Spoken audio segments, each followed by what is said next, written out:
Dear student, स्वागत है आपका हमारे इस YouTube चैनल आचार्य फिजिक्स में। आज हम प्रकाश के एक और गुण का अध्ययन करेंगे, वो है प्रकाश का अपवर्तन।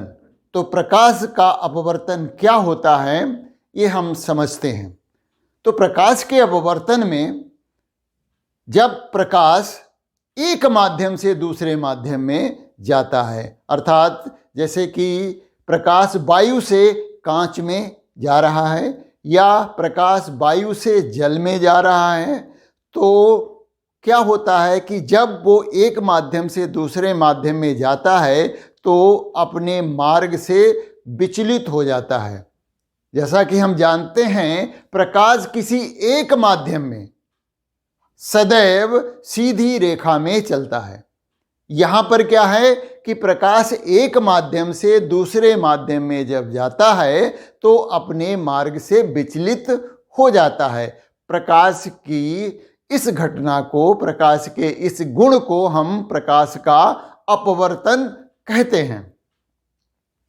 तो ये किस तरह से होता है, तो इसके लिए हम देखते हैं कि जब प्रकाश किसी विरल माध्यम से सघन माध्यम में जाता है, अर्थात वायु से कांच की तरफ जा रहा है, तो वो अभिलंब की ओर मुड़ जाता है। और जब वो सघन माध्यम से विरल माध्यम में जाता है या कहें कांच से वायु में जाता है, तो अभिलंब से दूर हट जाता है। ऐसा क्यों होता है? इसका कारण है कि जैसा कि हम जानते हैं कि प्रकाश विभिन्न माध्यमों में अलग अलग चाल से चलता है। प्रकाश की भिन्न भिन्न माध्यमों में चाल अलग अलग होती है।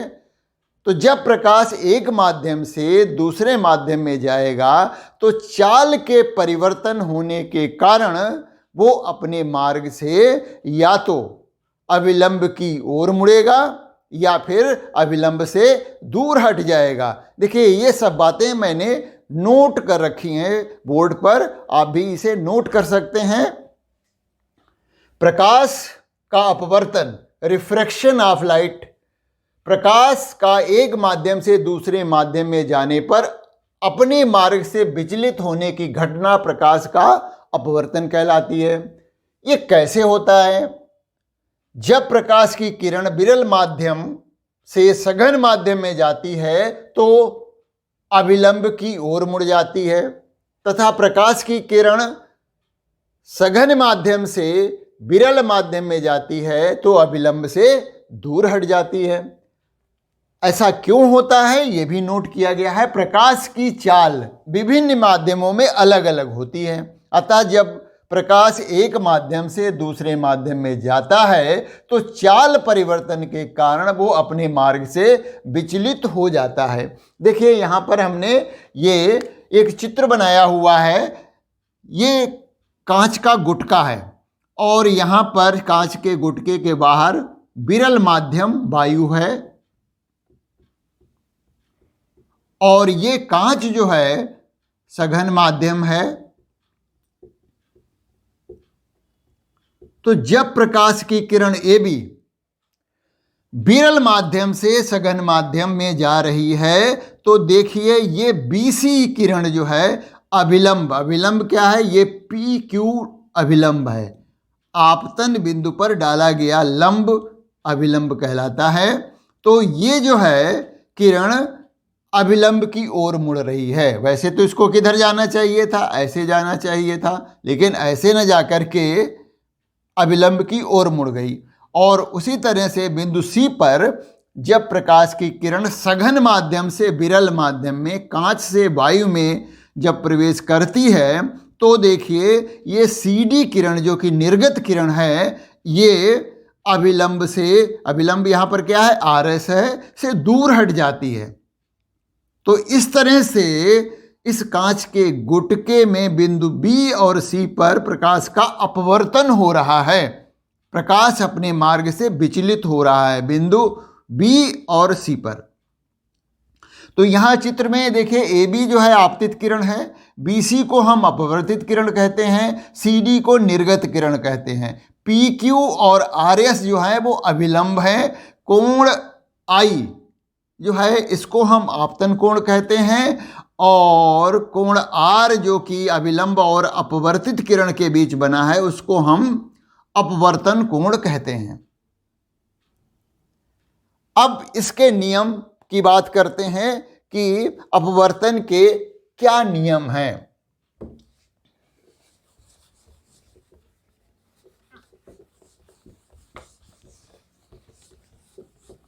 जैसा कि हमने इससे पहले पढ़ा था कि परावर्तन के 2 नियम होते हैं, उसी तरह से यहाँ पर भी 2 ही नियम हैं अपवर्तन के नियम।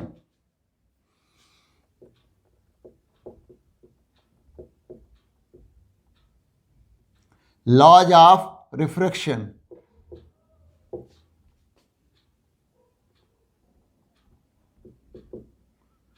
तो पहला नियम है आपतित किरण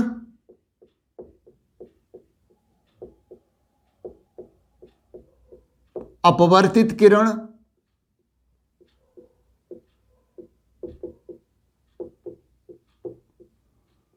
तथा आपतन बिंदु पर अभिलंब।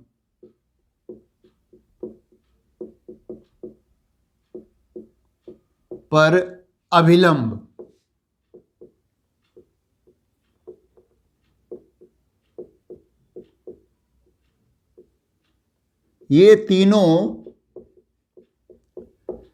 एक ही तल में होते हैं।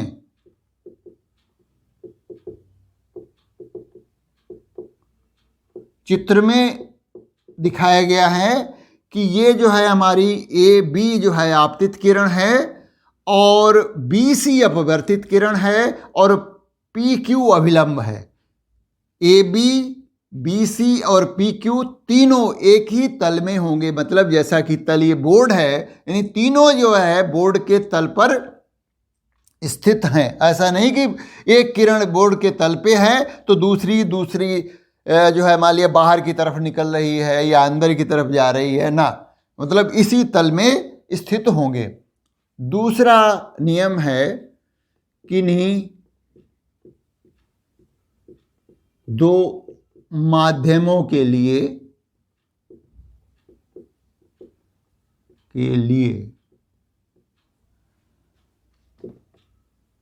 आपतन कोण की ज्या, इंग्लिश में इसको साइन कहते हैं, तथा अपवर्तन कोण की ज्या का अनुपात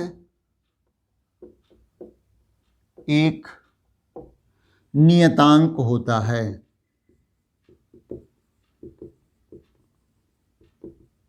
देखिए यहाँ पर आपतन कोण I से प्रदर्शित है और अपवर्तन कोण जो है R से प्रदर्शित किया गया है।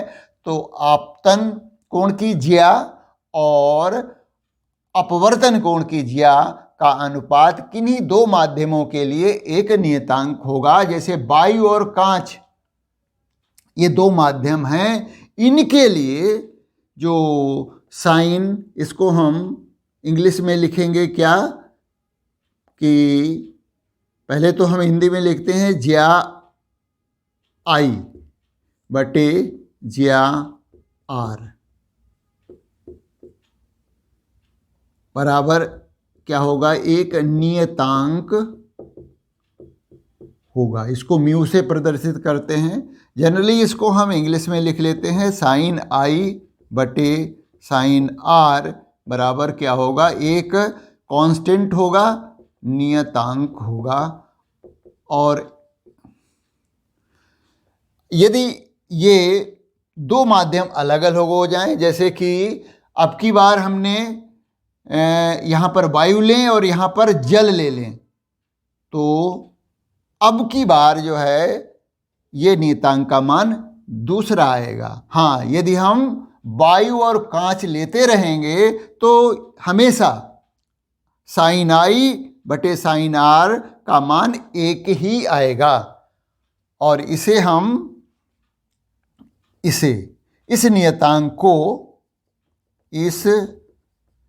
नियतांक जो कि म्यू से प्रदर्शित करते हैं को पहले माध्यम के सापेक्ष पहले माध्यम, हमारा यहां पर पहला माध्यम क्या है? वायु के सापेक्ष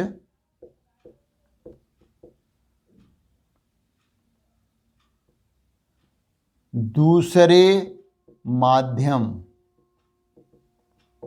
क्या है? कांच है दूसरा माध्यम का अपवर्तनांक कहते हैं तो यहां पर ये जो नियतांक है म्यू, ये पहले माध्यम के सापेक्ष दूसरे माध्यम का अपवर्तनांक कहलाता है। तो पहला माध्यम हमारा वायु है, तो वायु के सापेक्ष कांच का अपवर्तनांक यदि हम लिखेंगे तो कैसे लिखेंगे? वायु के सापेक्ष कांच का अपवर्तनांक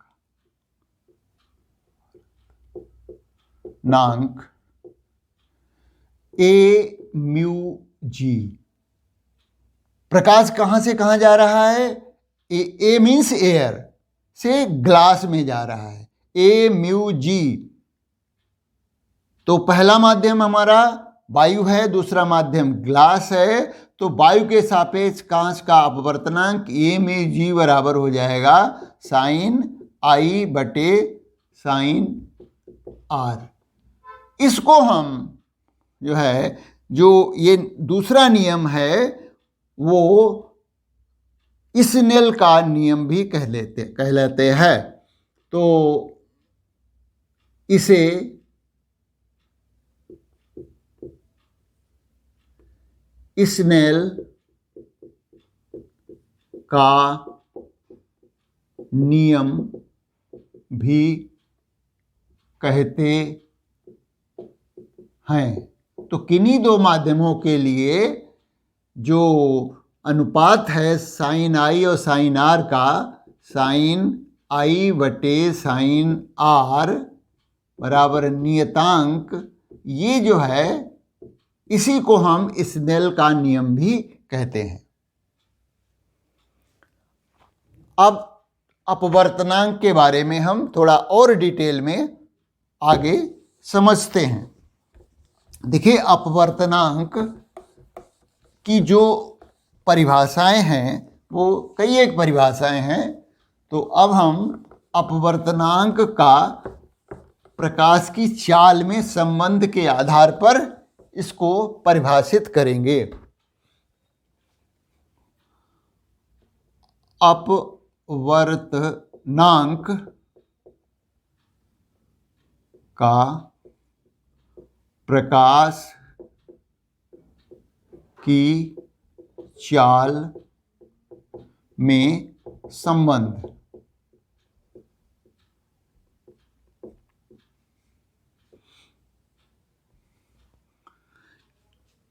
तो अपवर्तनांक बराबर होता है प्रकाश की वायु या निर्वात में चाल बटे प्रकाश की उस माध्यम में चाल। जैसे कि हम अभी देख चुके हैं कि कांच का वायु के सापेक्ष अपवर्तनांक यदि हमें लिखना है, वायु के सापेक्ष कांच का अपवर्तनांक, इसको हम ए म्यू जी लिखते हैं, बराबर हो जाएगा प्रकाश की वायु या निर्वात में चाल बटे प्रकाश की कांच में चाल। तो प्रकाश की वायु में चाल हम सी मान लेते हैं और प्रकाश की कांच में चाल जो है वी जी लिख देते हैं। तो इस तरह से ए म्यू जी बराबर हो गया सी बटे बी जी। इसी तरह से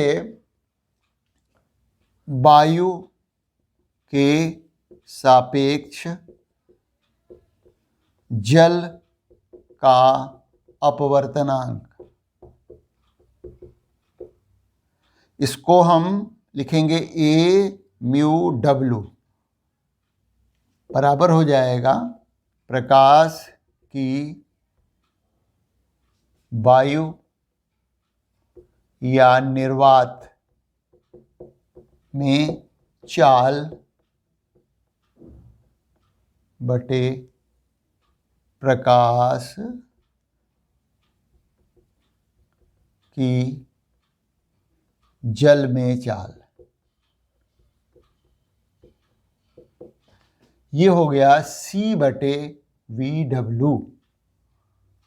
अब इस समीकरण को, ये समीकरण हमारी दूसरी हो गई सी बटे वी डब्ल्यू, इन दोनों को हम भाग देते हैं आपस में। तो देखिए क्या मिलेगा, ए म्यू जी बटे ए म्यू डब्ल्यू बराबर हो जाएगा, इसको हम ऊपर लिखेंगे पहले सी बटे वी जी और इसको इससे भाग दे देंगे इस वाले से, तो ये उलट जाएगा और यहाँ पर आ जाएगा वी डब्ल्यू बटे सी, सी से सी कट गया तो ये आ गया वी डब्ल्यू बटे वी जी, यानी प्रकाश की जल में चाल बटे प्रकाश की कांच में चाल। और इसको हम कहते हैं डब्ल्यू म्यू जी, क्योंकि यहाँ पर देखिए पहले प्रकाश कहाँ जा रहा है, जल में जा रहा है, फिर उसके बाद कांच में गया, तो पहला माध्यम यहाँ पर जल है, दूसरा माध्यम कांच है।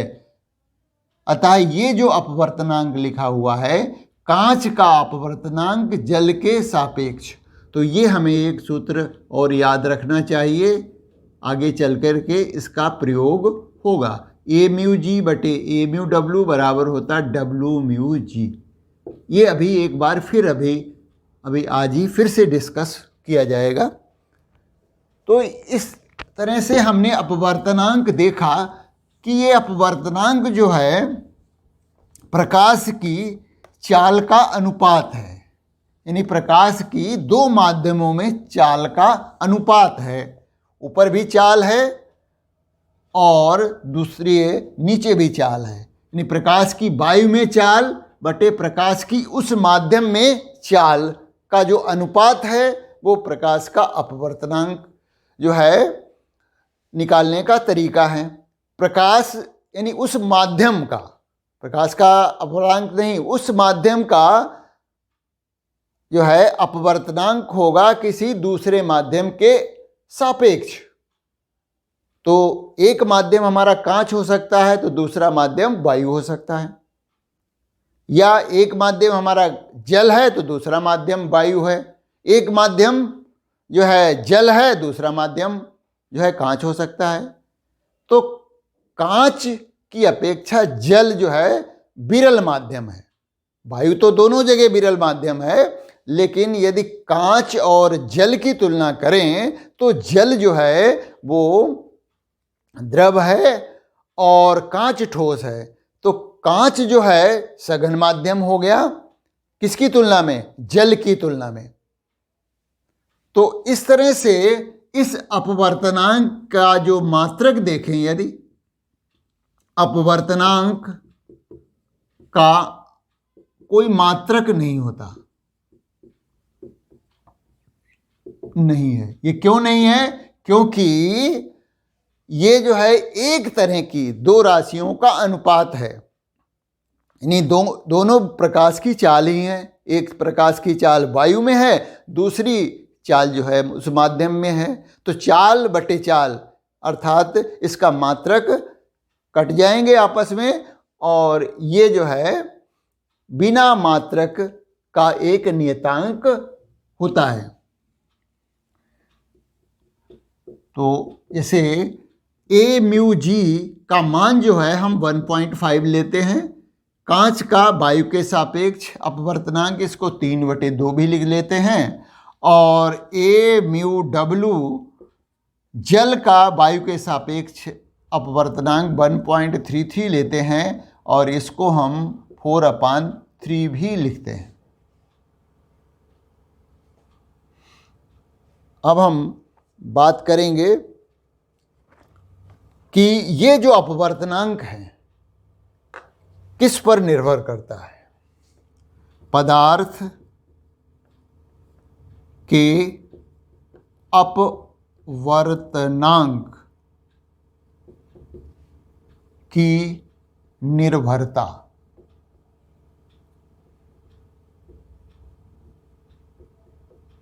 तो पदार्थ का अपवर्तनांक नंबर 1 पदार्थ की प्रकृति पर निर्भर करता है, पदार्थ की प्रकृति पर।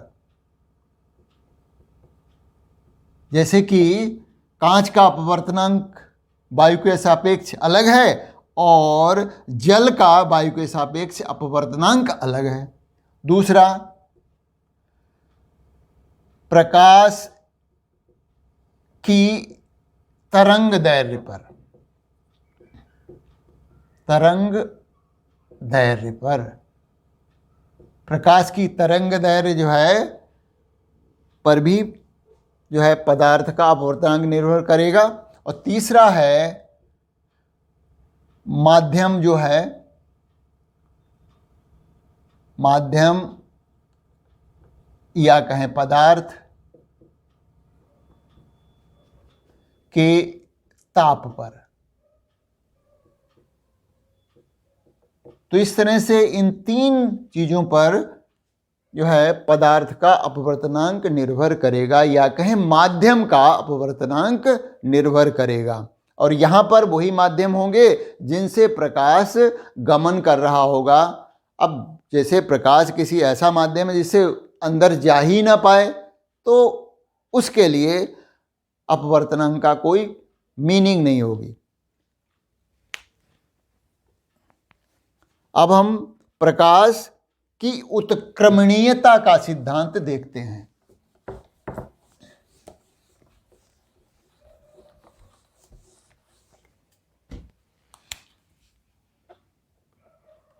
प्रकाश की उत्क्रमणीयता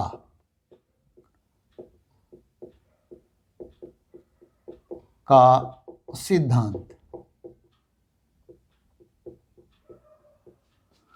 इसको कहते हैं प्रिंसिपल ऑफ रिवर्सिबिलिटी।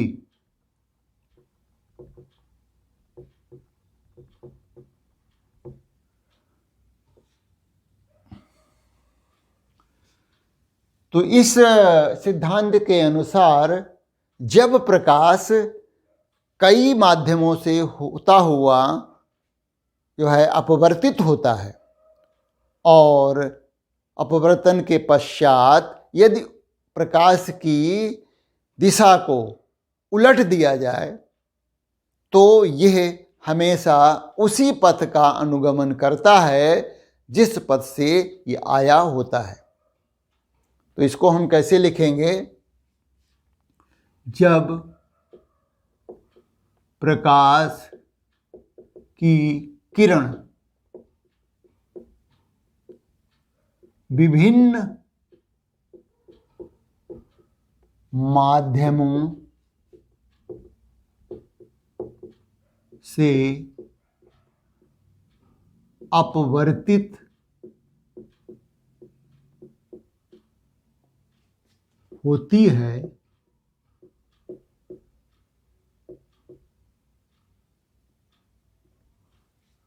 अपवर्तित होती है तो प्रकाश की किरण की दिशा उलट देने पर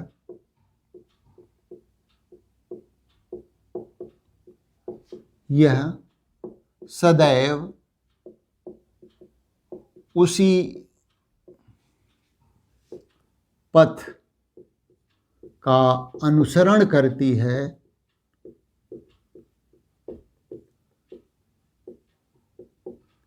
है जिस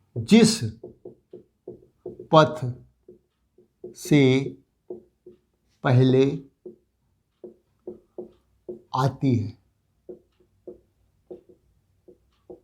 देखिए, चित्र से समझिए। जब प्रकाश की किरण विभिन्न माध्यमों से अपवर्तित होती है तो प्रकाश की किरण की दिशा उलट देने पर सदैव उसी पथ का अनुसरण करती है जिस पथ से पहले आती है या आई थी। आई थी लिख सकते हैं यहाँ पर, पहले आई थी। मतलब देखिए, ये मान लिया हम दिखा रहे हैं कि प्रकाश की किरण वायु से कांच के गुटके में जा रही है, यहाँ पर अपवर्तित हुई और उसके बाद ये देखिए बाहर निकल गई। अब यहाँ पर अपवर्तन के पश्चात यदि इसकी दिशा को उलट दिया जाए, अब हम उलटने के लिए क्या करेंगे, यहाँ पर एक समतल दर्पण ठीक सामने इसके रख देंगे और ये जो निकलने वाली किरण है, निर्गत किरण, ये इस समतल दर्पण पर लंबवत आपतित होनी चाहिए। यदि ऐसा होता है तो क्या होगा कि ये किरण वापस लौटेगी, उसी मार्ग से लौटेगी जिस मार्ग से आई थी। इसी को हम प्रकाश की उत्क्रमणीयता का सिद्धांत कहते हैं। इधर क्या है, वायु है, ये कांच है, एयर, और ये ग्लास है। तो जब प्रकाश की किरण वायु से कांच में जा रही है, कहाँ जा रही है, वायु से कांच में प्रवेश कर रही है, तो हम लिखेंगे साइन आई बटे साइन आर बराबर हो जाएगा ए म्यू जी। इसको हम कहेंगे ए म्यू जी, कांच का वायु के सापेक्ष अपवर्तनांक। और जब ये वापस लौटेगी तो ये यहाँ पर समझ सकते हैं कि ये फिर से जो है, जब यहाँ पर आएगी तो कांच से वायु में प्रवेश करेगी, कांच से वायु में जब प्रवेश करेगी लौटते समय यहीं पर, तो हम लिखेंगे कांच, अब पहले लिखेंगे जी, पहले लिखा, म्यू ए बराबर हो जाएगा, आपकी कोण कौन सा पहले पड़ेगा, आर पड़ेगा, साइन आई की जगह साइन आर आ जाएगा, साइन आर बटे साइन आई। ये समीकरण 2 हो गई। अब इन दोनों को देखिए गुणा कर देते हैं, तो ए म्यू जी गुणा जी म्यू ए बराबर, देखिए इधर साइन आई बटे साइन आर गुणा साइन आर बटे साइन आई।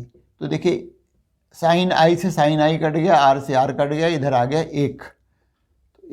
ए म्यू जी गुणा जी म्यू ए बराबर 1 हो गया। इसको उधर ले जाइए तो ए म्यू जी बराबर हो जाएगा 1 बटे जी म्यू ए। तो इस तरह से ए म्यू जी जो है वो किसका रेसिप्रोकल होता है, किसका व्युत्क्रम होता है, वो 1/g म्यू ए का व्युत्क्रम है।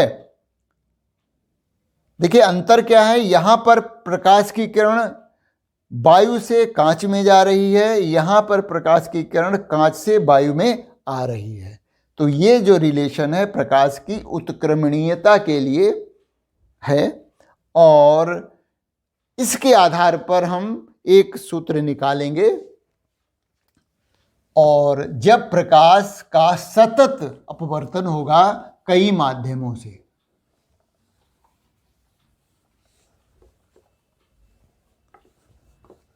प्रकाश का सतत अपवर्तन, और ये हम एक बात लिख लेते हैं, A mu G is equal to होता 1/g म्यू ए।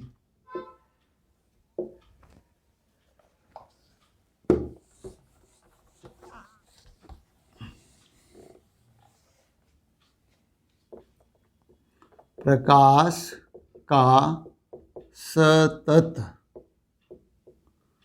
अपवर्तन, कंटिन्यूअस रिफ्रैक्शन ऑफ लाइट। यहां पर हम 3 माध्यम ले रहे हैं। देखिए एक माध्यम तो एयर है, इसको हम कांच यानी ग्लास ले लेते हैं, ये वायु है। और दूसरा एक और माध्यम लेते हैं, हम इसको मानते हैं कि ये जल है, ये जल ले लिया, और फिर जल के बाहर इधर फिर से क्या है, वायु है। तो 3 माध्यम है, वायु, कांच और जल। अब इन तीनों माध्यमों में क्या होगा, प्रकाश की किरण को हम ले जा रहे हैं। देखिए पहले वायु से प्रकाश की किरण कांच में जा रही है, यहाँ पर एक अभिलंब डाल दिया। तो ये क्योंकि विरल माध्यम से सघन माध्यम में जा रही है तो अभिलंब की ओर मुड़ जाएगी। ये आपका कोण जो है आई है, इसको हम कोण को R1 ले रहे हैं, R1 ये वाला। यहाँ पर फिर से अभिलंब डालेंगे हम। अब देखिए कांच की सापेक्ष जो है जल थोड़ा विरल माध्यम है, तो अब ये प्रकाश की किरण अभिलंब से दूर हट जाएगी, और फिर से जब जल से प्रकाश की किरण वायु में जाएगी तो पुनः और दूर हट जाएगी। तो ये कोण अपवर्तन कोण है जिसको हमने R1 लिया है। ये कोण जो है भी R1 हो जाएगा, ये फिर से बदल जाएगा कोण इधर वाला, ये हम इसको R2 ले रहे हैं।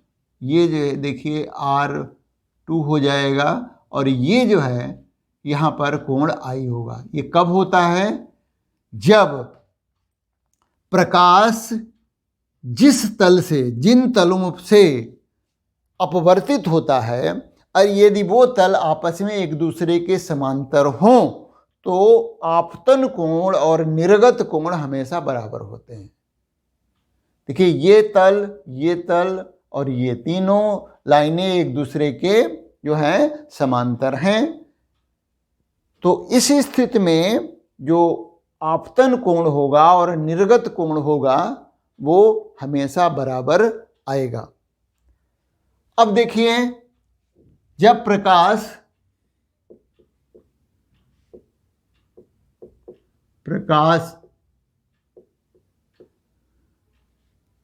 वायु से कांच में प्रवेश करेगा,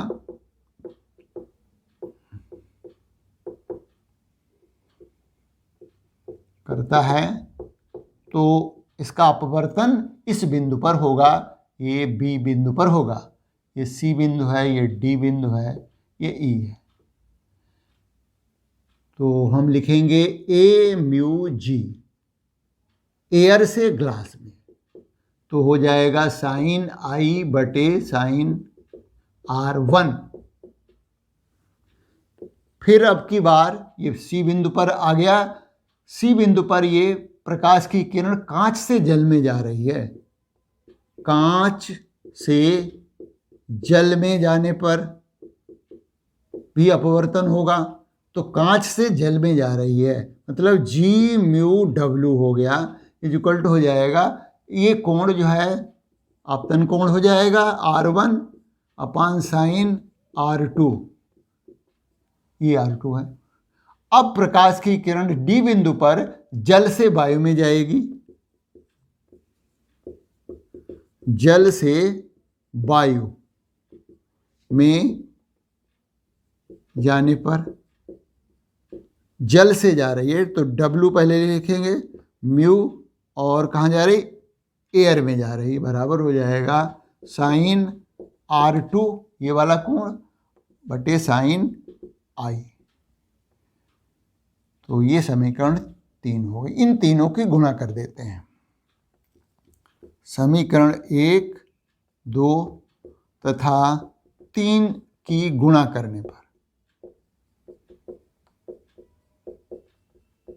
तो ए म्यू जी गुणा जी म्यू डब्लू गुणा डब्लू म्यू ए बराबर हो जाएगा साइन I बटे साइन R1 गुणा साइन R1 बटे साइन R2 गुणा साइन R2 बटे साइन I, यह है I अंतिम, ये जो आया।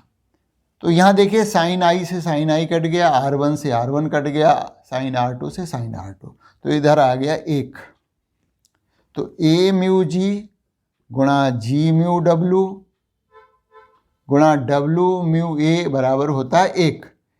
अब हम क्या करेंगे कि इसको इधर जो है ले जाते हैं, बराबर के दूसरी तरफ ले जा रहे हैं, थोड़ा इसका एडजस्टमेंट करेंगे, है ना, जिससे कि हमें एक सूत्र मिलेगा और जिसका हम पहले भी जिक्र कर चुके हैं। तो इसको जी म्यू डब्लू को उधर ले जाते हैं, तो हमें मिला इधर ए mu ji into W mu A बराबर हो गया 1 बटे जी म्यू डब्लू। 1 बटे जी म्यू डब्लू को ऊपर ले जाएं तो ये हो जाएगा डब्लू म्यू जी। तो डब्लू म्यू जी बराबर हो गया ए mu ji into W mu A.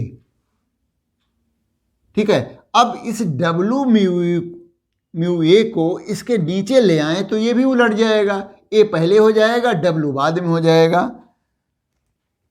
तो देखिए इसको हम कैसे लिख रहे हैं, ए म्यू जी बटे इस नीचे ले आ रहे हैं तो ये ए पहले डब्लू बाद में, तो A mu W is equal to हो जाएगा डब्लू म्यू जी। इस सूत्र का हम पहले भी जिक्र कर चुके हैं। ये क्या है, कांच का जल के सापेक्ष अपवर्तनांक, और ये बराबर होता है कांच का वायु के सापेक्ष अपवर्तनांक बटे जल का वायु के सापेक्ष अपवर्तनांक। तो जब कभी हमें कांच का जल के सापेक्ष अपवर्तनांक निकालना है तो हम कांच के का वायु के सापेक्ष जो अपवर्तनांक होगा और जल का जो वायु के सापेक्ष अपवर्तनांक होगा उनको भाग दे देंगे तो हमें कांच का जल के सापेक्ष अपवर्तनांक पता लग जाएगा। जैसे कि कांच का वायु के सापेक्ष अपवर्तनांक कितना होता है, 3/2, और जल का वायु के सापेक्ष अपवर्तनांक 4/3 होता है। तो इसको हल करें तो आ जाएगा 3/2 गुणा 3/4, ये उलट गया, बराबर हो गया डब्लू म्यू जी। तो ये 9/8 बराबर हो गया डब्लू म्यू जी, यानी कांच का जल के सापेक्ष अपवर्तनांक जो है 9/8 आया। फिर जो भी मान दिए रहेंगे उसके अनुसार हम जो है कांच का जल के सापेक्ष अपवर्तनांक ज्ञात कर लेंगे, और ये आगे चल के प्रयोग में आने वाला है। अब हम आगे बढ़ते हैं और देखते हैं कि कांच के गुटके से प्रकाश का अपवर्तन और इससे संबंधित है पार्श्व विस्थापन। कांच के गुटके से प्रकाश का अपवर्तन तथा पार्श्व विस्थापन।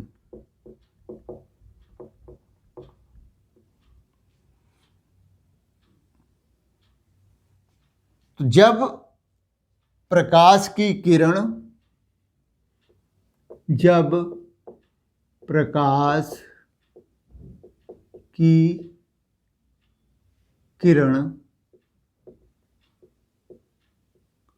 कांच के गुटके से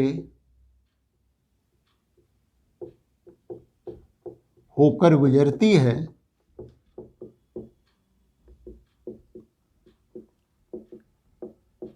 तो अपवर्तन के पश्चात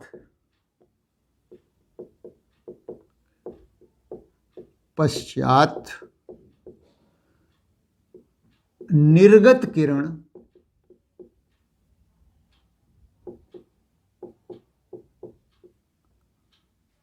सदैव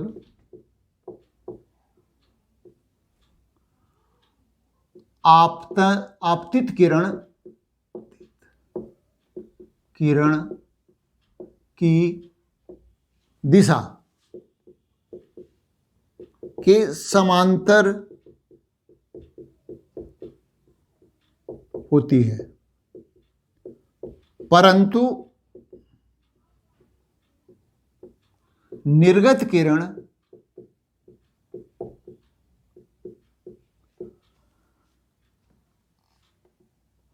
आपतित किरण की दिशा से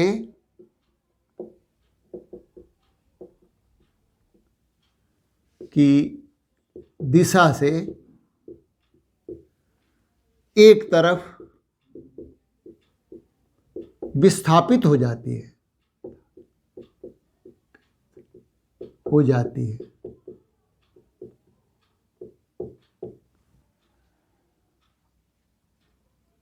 तो पार्श्व विस्थापन क्या होता है?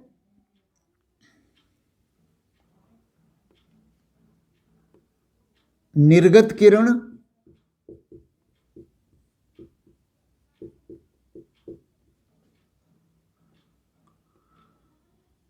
तथा आपतित किरण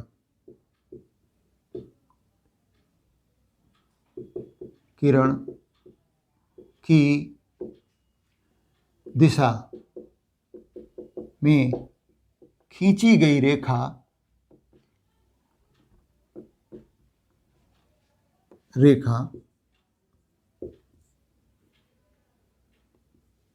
के बीच की लंबवत दूरी को पार्श्व विस्थापन कहते हैं।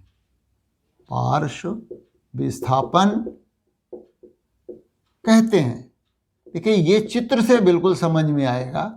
ऐसे हो सकता है कि न समझ में आ रहा, तो चित्र से समझिए। देखिए, ये हमारा कांच का गुटका है जिसके आमने सामने के तल एक दूसरे के समांतर होते ही हैं, होना भी चाहिए, तभी ये हम अनुभव कर पाएंगे। देखिए, ये आपतित किरण हो गई, ये अपवर्तित किरण हो गई, अभिलंब की ओर मुड़ गई, यहाँ पर अपवर्तन हुआ। अब दोबारा फिर से जब प्रकाश की किरण निकलेगी तो ये फिर से अपवर्तित होगी। तो इस तरह से ये किरण निर्गत किरण हो गई। तो ए बी आपतित किरण है, बी सी अपवर्तित किरण है, सी डी निर्गत किरण है। क्या कहा जा रहा है कि अपवर्तन के पश्चात निर्गत किरण सदैव आपतित किरण की दिशा के समांतर होती है। आपतित किरण की दिशा क्या है? देखिए, ये आपतित किरण की दिशा है। ये क्यों विचलित हुई? क्योंकि बीच में कांच आ गया, अदरवाइज ये सीधी ऐसे निकल जाती, क्योंकि प्रकाश हमेशा सीधी रेखाओं में चलता है किसी एक माध्यम में। तो आपतित किरण ए बी जो है कैसे जाती? इस दिशा में चली जाती। लेकिन हुआ क्या कि ये निर्गत किरण जो है, जो कि ये वाली निर्गत किरण है,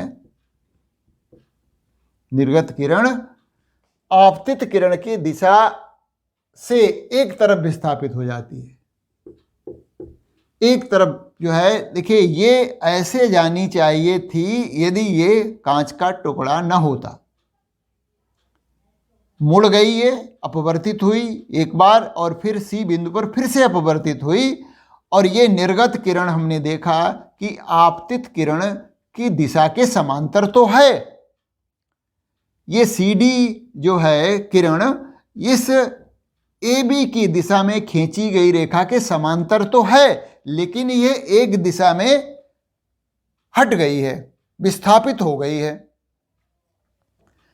तो निर्गत किरण आपतित किरण की दिशा से एक तरफ विस्थापित हो जाती है।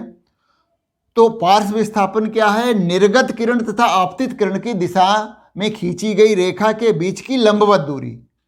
आपतित किरण की दिशा में खींची गई रेखा और निर्गत किरण के बीच की लंबवत दूरी, ये यहां से लंब डाल दीजिए, ये हमारा हो गया पार्श्व विस्थापन। यहां पर हम सी एन लिख देते हैं।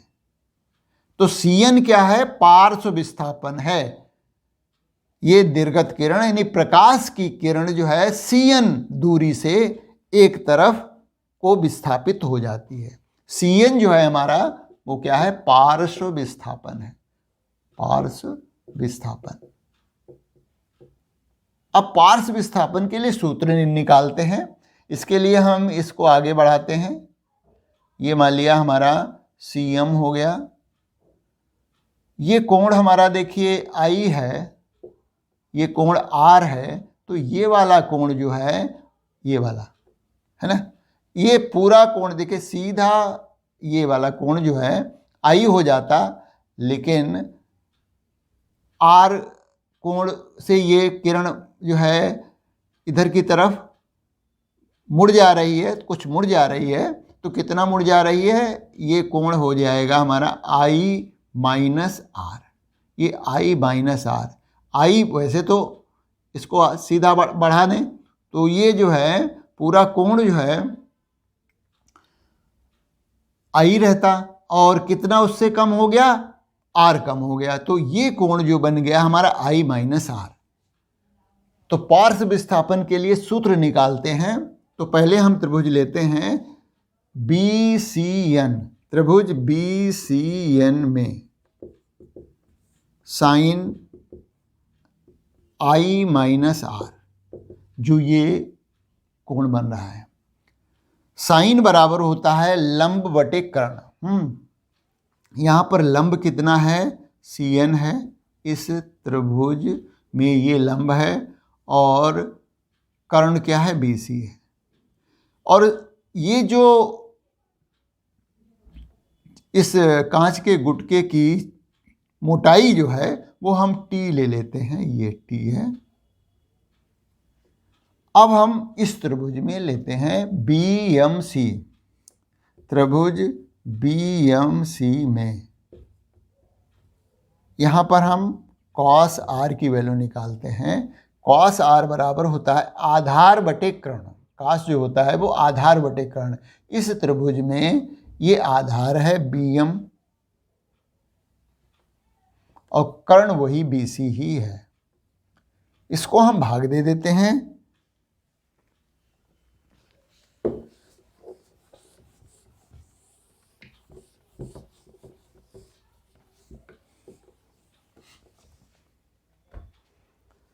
तो साइन आई माइनस आर बटे कॉस आर बराबर हो जाएगा सी एन बटे बी सी। ये इसको भाग दे देंगे इससे, तो बी सी ऊपर आ जाएगा बटे बी एम हो जाएगा।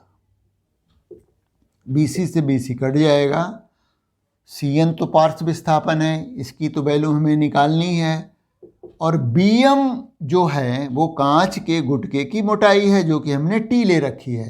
तो ये हो गया सी एन बटे बी एम और ये हो गया सी एन बटे टी। पी एम का मान टी है। तो अब हम साइन आई माइनस आर बटे कॉस आर बराबर हो गया सी एन बटे टी। सी एन बराबर हो गया यानी पार्श्व विस्थापन बराबर हो गया T into sine i minus r बटे कॉस आर। ठीक है, एक तो यही सूत्र आ गया पार्श्व विस्थापन के लिए, ये एक सूत्र आ गया। यदि हम यहाँ पर थोड़ा और इसको सरल रूप में करना चाहें तो हम कर सकते हैं। यदि आपतन कोण जो कि आई है बहुत छोटा है,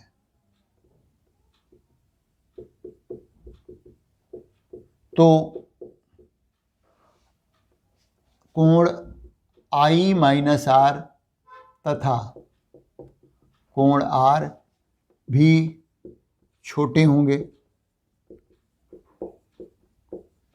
तो इस स्थिति में हम क्या करते हैं कि साइन आई माइनस आर को मान लेते हैं आई माइनस आर के लगभग बराबर, और कॉस आर क्योंकि बहुत छोटा है तो इसको लगभग कॉस जीरो के बराबर लेते हैं। कॉस जीरो की वैल्यू 1 होती है।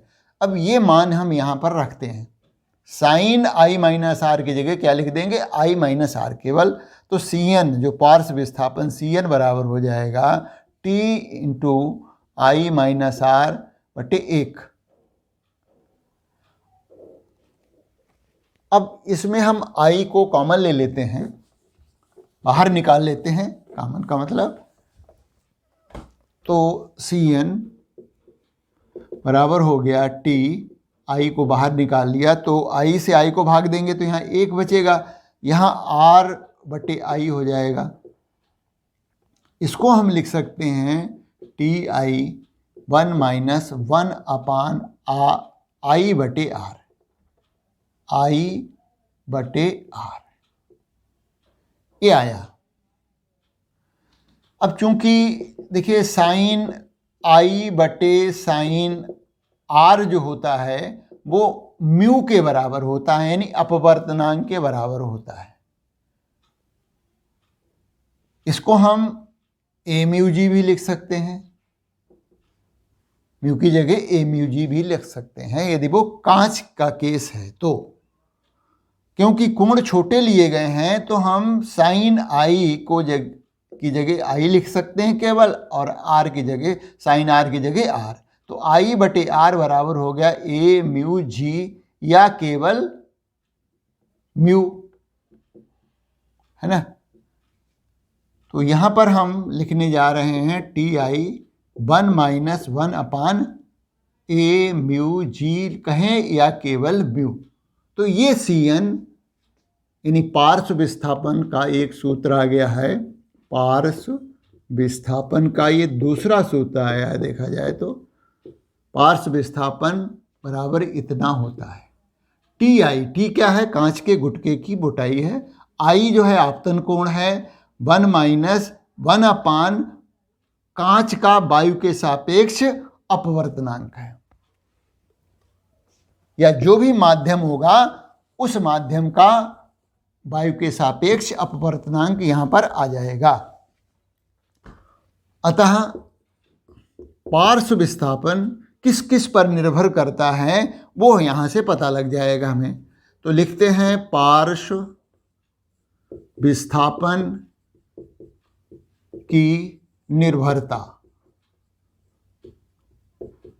तो ये किस पे निर्भर करता है, नंबर 1 पार्श्व विस्थापन निर्भर करता है आपतन कोण के मान पर, कोण के मान पर। दूसरा टी है, कांच या कहें माध्यम की मोटाई पर। और तीसरा है माध्यम के अपवर्तनांक पर।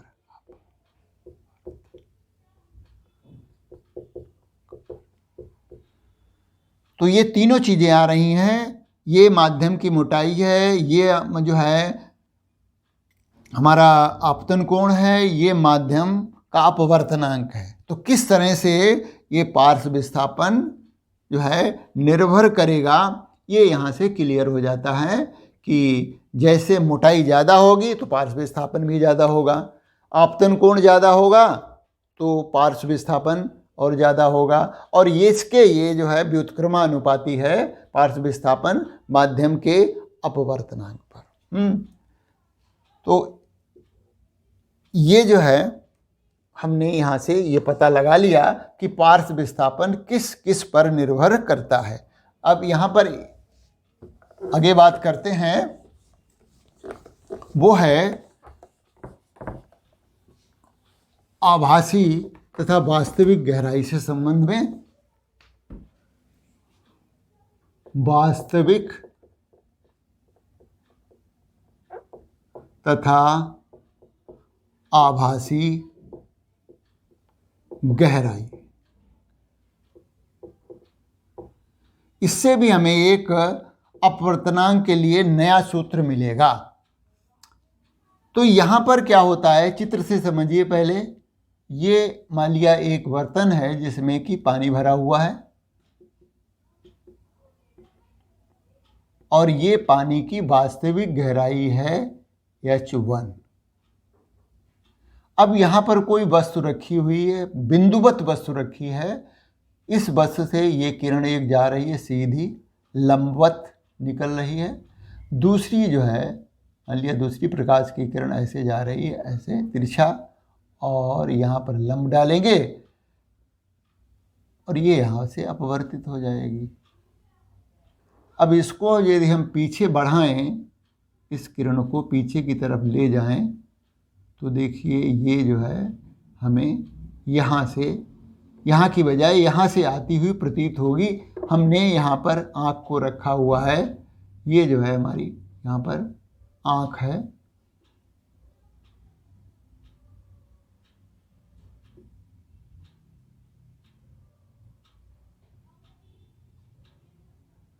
यहाँ से देखा जा रहा है, तो ये बिंदुवत वस्तु है, इसको वस्तु लिख देते हैं, वस्तु है। तो जब प्रकाश की किरण ये जल से वायु में जाएगी तो अभिलंब से दूर हटेगी, पीछे इसको ले जाया जाए तो ये इस जगह की बजाय ये ओ बिंदु हमने ली है, ये ओ डैश से आती हुई प्रतीत होगी। ओ ए बी निर्गत किरण हो गई, ये ए सी हो गई। ये देखिए कोण हमारा आपतन कोण हुआ आई, ये आर हो गया। किरण जो है जल से वायु की तरफ जा रही है। तो हो क्या रहा है, जब प्रकाश की किरण जल में स्थित किसी वस्तु से वायु में प्रवेश करती है तो अभिलंब से दूर हट जाती है।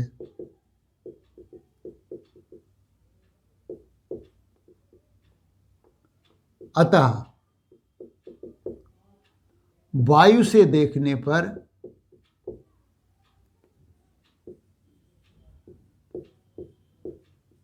वस्तु अपनी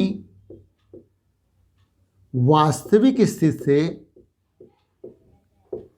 स्थिति से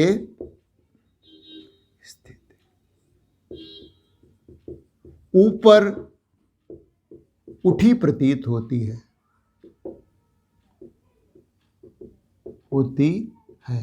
यानी वस्तु हमें ओ की जगह ओ डैश पर दिखाई देती है, यानी उसका जो है वास्तविक गहराई हमें कम प्रतीत होगी। वास्तविक गहराई कितनी है, ये मान लिया जो है H1 है, और जो हमें दिखाई देगी यानी आभासी गहराई जो है वो H2 दिखाई देगी। यहाँ से देखने पर वो यहाँ पर न दिखाई दे करके कम गहराई पे दिखाई देगी। तो इसके लिए हम वही स्नेल का नियम लगाते हैं, यानी अपवर्तन का दूसरा नियम लगाते हैं। यानी वायु जो है प्रकाश कहाँ से कहाँ जा रहा है, जल से वायु में जा रहा है प्रकाश। तो हम जल पहले लिखेंगे, W म्यू A बराबर हो जाएगा साइन I बटे साइन R होगा, है ना। अब यहाँ पर साइन I का मान रखते हैं। इस त्रिभुज में देखिए, इस त्रिभुज में ये देखिए I है, तो ये इसका ये कोण I है, तो ये भी I ही हो जाएगा। ये वाला कोण एकांतर कोण है ये, हैं। तो I का मान हो जाएगा, देखिए इसको हम अलग से लिख लेते हैं कि साइन I बराबर हो जाएगा ये त्रिभुज में, कौन सा त्रिभुज है, त्रिभुज है COA में, COA में है हम लगा रहे हैं। तो साइन I की वैल्यू हो जाएगी लंब बटे कर्ण, AC बटे जो है AO। अब दूसरा त्रिभुज लेंगे, ये हमने इस त्रिभुज में लिखा। साइन R की वैल्यू निकालते हैं। साइन R, देखिए R कहाँ है, ये कोण है, और इसका जो है करस्पॉन्डिंग है संगत कोण जो है वो R ये हो जाएगा। तो अब की बार त्रिभुज हम लेंगे, त्रिभुज CO'A में, तो वही हुआ AC बटे कर्ण जो है अब की बदल गया है O'A हो जाएगा, है ना। क्योंकि साइन क्या होता है, साइन हमेशा जो है क्या लंब बटे कर्ण होता है, कॉस होता है आधार बटे कर्ण, है ना। तो साइन R की वैल्यू भी AC बटे O'A हो गई। अब हम इसको भाग दे देते हैं, यहाँ वैल्यू रख देते हैं इसकी। साइन I की वैल्यू है AC बटे AO, और इसको जब भाग देंगे तो ये O'A ऊपर आ जाएगा, AC नीचे चला जाएगा, ये कट गया, तो ये आ गया O'A बटे AO। O'A देखिए O'A ये है, और ये लिखा है W म्यू A। इसको हम यदि इसको उलट दें तो ये पहले हो जाएगा, W बाद में हो जाएगा, तो हमें इधर वाले को भी उलटना पड़ेगा।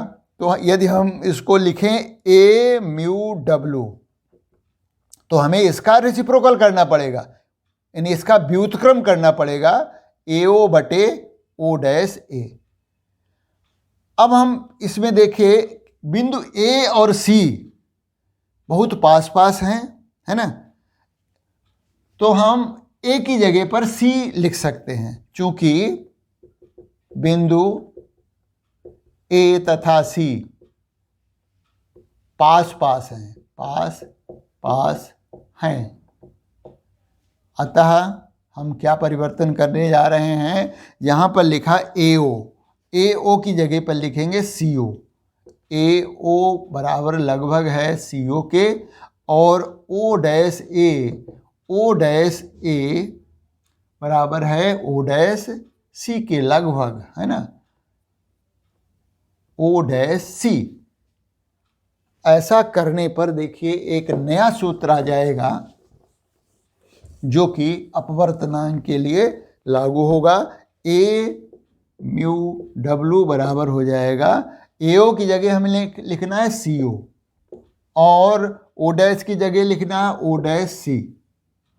तो ये सीओ क्या है? सीओ मतलब ये है H1 और उस ओ डैश सी क्या है? H2। मतलब वास्तविक गहराई है H1, वास्तविक गहराई बटे आभासी गहराई। तो वास्तविक गहराई आभासी गहराई से हमें क्या पता लगा? जल का वायु के सापेक्ष अपवर्तनांक। तो ये अपवर्तनांक की एक और परिभाषा हो गई कि ये जो है अपवर्तनांक जो होता है वास्तविक गहराई और आभासी गहराई का अनुपात होता है।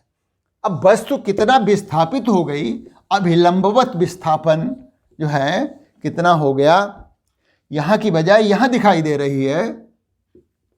तो अभिलंबवत विस्थापन ये हो गया ओ डैश हुआ और इसको हम x मान लेते हैं, बराबर x है। और ये कैसे पता लगेगा? H1 में से हम जो है इसको घटा देते हैं H2 को। x बराबर हो गया H1 माइनस H2।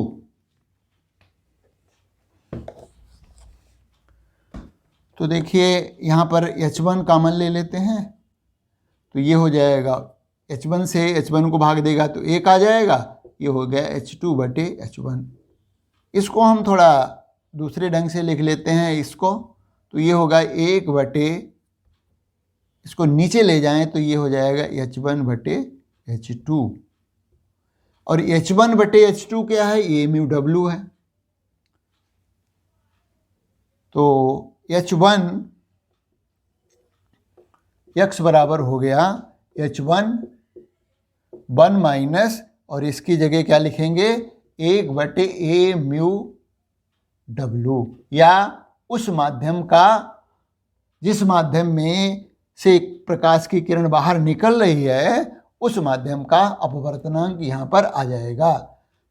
जनरल तौर से हम ऐसे भी लिख सकते हैं कि ये क्या है? वास्तविक गहराई है H1, वास्तविक गहराई